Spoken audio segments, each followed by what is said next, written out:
Ngayon ay nagtataka na nga sila Chelsea at Pablo kung ano nga ba tong itim na kahon na in-order ko sa online shop. Para matapos na yung pag-iisip nyong dalawa, tara buksan na natin to. Kaya ginunting ko na nga ito ng mainam para ma-assemble ko na ang kanilang bagong cat cage. At habang binubuksan ko nga to, may naglalaro sa isip ko kung papahirapan ba ako neto ng husto. Kaya binuksan ko na ang mahiwagang hawla at itinabi yung basura. Sinipat na namin agad kung kayang gawin to kahit walang manual. At habang binubuklat namin yan ng ganyan ay mayroon kaming natuklasan ay talagang nagpaligaya sa akin ng husto. Itinayo ko ng gento at binuklat ko pa ng ganirye at pumalakpak ng mabilis ang aking katawang lupa. Dahil sa aking palagay ay hindi ako mahihirapan dito. Kung mapapansin nyo parang malambot pa siya. Para siyang jelly kapag tinatayo. Ngayon mapapaisip tayo kung paano ito titindig ng mainam. Sinisiguro kong miski kayo ay hindi mahihirapan dahil sa konting segundo lamang ay aking natuklasan kung paano ito titigas ng parang nakarobas. Sa bawat kanto kasi ng cage na to ay may mapapansin kayong clip na magsisilbing lock sa bawat side ng cage na to. Parang ganyan Yan, ganyan. Ganyan lang kasimple. Kung paano yan ginagawa. Matapos kong paigtingin ang kanyang pagtayo ay kinailangan na nga naming damputin itong manual na ito para malaman namin at hindi kami magkamali ng pwesto kung saan ba ilalagay yung mga platform at hagdan sa loob ng cage. May kasama na rin pala tong gulong para hindi tayo mahirapang mag-relocate at mapapadali ang paglilinis natin ng ilalim ng cage na to. Dahil may mga litter sand na nagtatapunan at mga pagkain na tumatalsik sa lapag. May dalawang pintuan nga pala ito sa harapan at mga pintuan sa magkabilang gilid nito para marami tayong access sa mga cats natin at di tayo mahirapan maglabas-pasok ng mga pusang ilalagay sa loob. At syempre, kung meron ka mang gustong ilagay sa loob o ayusin, mas mapapadali ang mga buhay-buhay natin. Inilagay ko na nga pala yung unang platform sa itaas base dun sa nakita naming picture dun sa manual. At para naman sa paglalagay ng hagdan ay may mga kalawit sa magkabilang dulo nito na iduduktong mo sa platform at sa side ng cage. Ayan, parang ganyan. At chinek ko na rin kung matibay matibay naman. Parehas lang yung gagawin nyo sa isa pang platform yan. At isinunod ko na rin yung huling hagdan. Sa totoo nga lang, di na kailangan ng mga hagdan na yan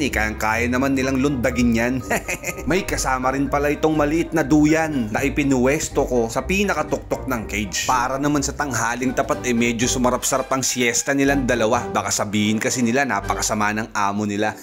At para naman sa pampagaang ng buhay, sinunod ko na rin ilagay itong 4 na gulong sa ilalim. May kasama rin itong maliit na wrench para panghigpit sa mga ito. Ginamitan ko muna ng daliri sa una ang bawat isa at saka ko naman sila hinigpitan ng maliit na wrench na kasama dun sa package para maging pantay at matibay ang pagkakayari sa mga gulong nito. May kasama rin palang ganito yan na dagdag tibay sa bawat kanto ng cat cage natin. Finishing touch ay yung litter tray sa ilalim. O di ba ang ganda at napakadali pa niyang i-assemble at talaga namang hindi kayo mahihirapan. At syempre, pina-experience na namin to agad kay Pablo. At kung mapapansin nyo, medyo naninibago siya dito Tapos nilapitan na agad siya ni Chelsea. Nangangalabit na parang gustong manakit. Siguro naiinggit to O teka, ipapasok din kita dyan. Huwag kang mag-alala, lahat kayo mabibigyan.